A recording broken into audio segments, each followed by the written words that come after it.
Welcome to New York Liberty Fan TV. It is Kenny Saintville. I'm here with my guy Gabe Zoda.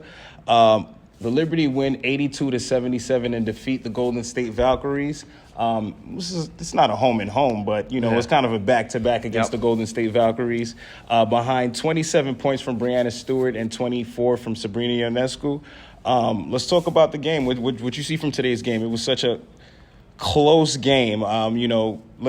Let's go back to that first game against Golden State because they demolished them by 30 points. Right. It was a huge homecoming for KT, but today was a different story. So let's just talk about how that broke down a little bit. Yeah, I mean, the first game, it was all the fanfare, all the KT talk, and I felt like the Liberty just kind of wanted to show it to them a little bit. Hey, we're good over here, just a little bit, even though they all love KT, we all love KT as well. But, I mean, everything was kind of falling in that first game. Everything felt like it was good, like we expected it to be. You had the Valkyries, they're out a couple players as well.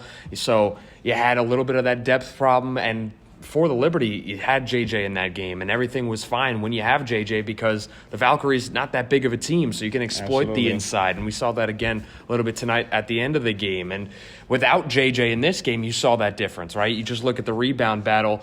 The Valkyries won that 41-36, especially on the offensive glass as well. Valkyries had 15 offensive rebounds in this game. That's a big difference there, and it's because JJ wasn't in the game. So for me, that's the biggest difference in last game to this game. And we talk about this game, you still had a lot of great stuff there. Towards the end of the game, Breanna Stewart did her thing at the end. But in the beginning, it was all Sabrina Ionescu just getting that done. And I know we're going to go player to player here, but I really want to talk about Natasha Cloud and Sabrina Ionescu. That 1-2 duo, there was a couple plays in that first half. There was a nice little handoff to Sabrina to get her that 1-3. And then there was another one in transition off of a defensive stop where Breanna Stewart had the ball. She was coming down the middle of the court, and Natasha Cloud and Sab were both on the left side of the court. And Tosh goes, hey, look behind me, Sab, trail behind me.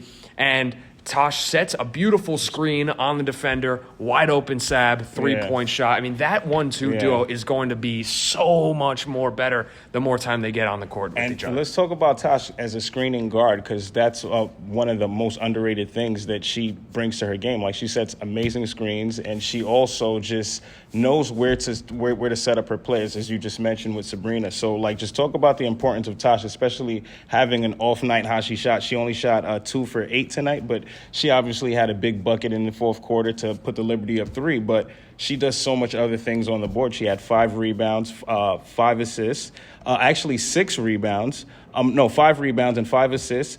She had 2 steals. She had a block. So let's just talk about the importance of what Natasha Cloud brings to the table and what she does when her shot isn't falling. Yeah, I think the one thing we love all, Liberty fans, reporters, no matter who you ask, is that she's willing to do anything it takes to win the game. It doesn't matter if she's shooting 2 for 8. She's going to find different ways to be impactful on the game. And we saw it tonight with those screens, with those rebounds, and just being still that team player, that morale booster on this team. And that's what we all love, especially on the defensive end as well. You know that if you need a stop, Tasha's going to get that stop. You look at the last play of the first half, Natasha Cloud got that stop right at the end there. So that's the kind of stuff that you love to see from Tosh when she isn't scoring as much as we'd love her to, but she doesn't always have to. And when she isn't, she knows exactly what to do, and that's what we all love about Tosh. So we mentioned this. There was no JJ in the game.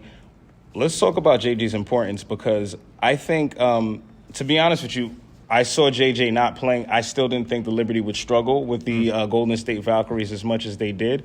KB got the start in this one, and Kennedy Burke did an amazing job. She had 11 points. She was a +6 from the field.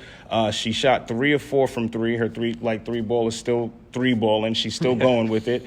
So just speak about the importance of JJ. They struggled with the Golden State Valkyries, which, again, is it's amazing to even say that out loud and think that this game was only a 5-point game. So let's talk about JJ a little bit. Yeah, let's talk about JJ. I mean, you look at just what it means to have JJ, not just as a rebounder, but as a presence. You know, after the game, Sandy was sitting right where you're sitting right now, and she was talking about that presence and the difference of it's more than just rebounding, right? You don't allow the Valkyries to even get to the paint, right? Mm-hmm. They don't feel like they can get downhill. They don't feel like they can do any of that. So now, without JJ, the Valkyries say, okay, we're going to take advantage. We're going to get downhill a little bit more. We're going to get inside the paint a little bit more. And we saw them tonight with 30 points in the paint at the end. So you see that difference, and it really does matter. When you don't get the rebounds, and somebody like Janelle Salon had a really good night. Yes, didn't shoot the ball all that well, 7 for 19. She was chucking, but also you look at the rebounds. She had 13 boards in that game. Her first double-double in her young WNBA career. So that's the biggest difference, and obviously it just forces the Liberty to play so much smaller and to play a different brand of basketball that they can do during times, but during a long period of a game, throughout these 40 minutes, it's a little bit more difficult. All right, so the WNBA has done a weird thing with this schedule. They put the Liberty games, 4 games in 6 nights. Yep. They have a back-to-back tomorrow. Breanna Stewart, I'm looking at her, she logged 34 minutes, was huge down the stretch, but she's coming off of an off-season procedure. I know it's a minor procedure. I wish I asked Coach this, but do you think we'll see Breanna Stewart tomorrow? And how would her minutes be? And I'm obviously thinking that we will see JJ tomorrow. I'm hopeful for that. Obviously, it's a back-to-back. But what do you think the dynamic of that would be? Like, especially knowing that Stewie has come off of off-season procedure and she played 34 minutes tonight. Yeah, I mean, the toughest part is that this game was so close. Yeah. You kind of hope this game would be even in the 8 to 10 point range. So maybe Stewie could have had 30 minutes, right? That would kind of been the Goldilocks zone for her. But once again, even with that procedure, I know it's been a lot of a talk of, hey, how do you play? I mean, she played 36 minutes against Indiana. She played 34 minutes tonight. She's good in terms of her, physical ability to play. Fine. And any player, you don't want them playing 34 minutes. You have Sabrina Ionescu playing 36 minutes and then having to play tomorrow, probably another 30-plus minutes against a young team that's really trying to give their best against the defending champs. So that's going to be the biggest problem. But I'm not worried about her physical ability, especially if you get someone like JJ or even Nyara back in the game tomorrow. Oh, yeah, absolutely. That would be huge. So before we wrap this up, I just want to just talk about it was a huge night tonight. It was Slam Night. Yep. We're speaking about the Eastern Conference Player of the Week, Natasha Cloud. It was a huge night for her, just for her to not only get her flowers, but these shirts. We got the shirts out here. I know, Gabe, you got one in your bag. I had to text Gabe just to get me a shirt because they were sold out in 15 minutes. But let's just talk about Slam Night. What did you see from Slam Night? What did the Liberty set up just to get this kind of going to celebrate Natasha Cloud today? Beautiful night, right? And something that I love that Natasha Cloud said, it was more about her family, everything, all the sacrifices that her family has put in to get Cloud to where she is now and to get that Player of the Week recognition finally, right? And it was funny, JJ just said all she had to do was come to New York. That's all it took. Just come to New York. You're going to get your awards in New York. So it was just beautiful to see her talk about not only how fun it was for her to experience this, but for her family as well. And you talk about, and we've all talked about how seamless it's been of a transition for Natasha Cloud. I mean, shout out everybody in that crowd for making that transition even easier because, look, a lot of fans wanted Natasha Cloud years ago. The Liberty wanted Natasha Cloud years ago, but now finally seeing that come to fruition. She was a fan favorite before she even played a minute of regular season WNBA basketball for the New York Liberty. So imagine as a player coming into a new place, new teammates, new home, new everything.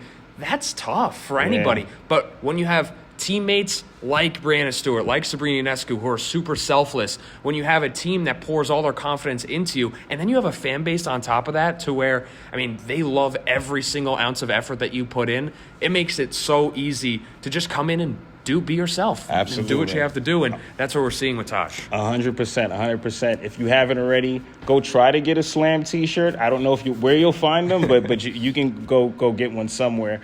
The Liberty moved to 5-0. Tonight's attendance was 14,951. Crazy fans in attendance, going crazy. It was amazing to see.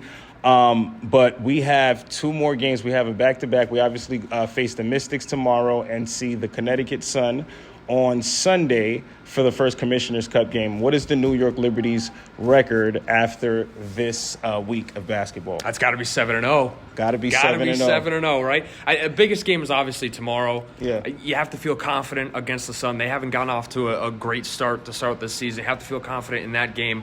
But if you can get to 7-0, you're feeling really great about where you are on this team. And once again, my biggest thing about this team, it's not about anybody else. It's the Liberty about themselves. It's about getting 1% better every day. And if they can do that, we're feeling pretty good about ourselves. We're feeling pretty great about ourselves.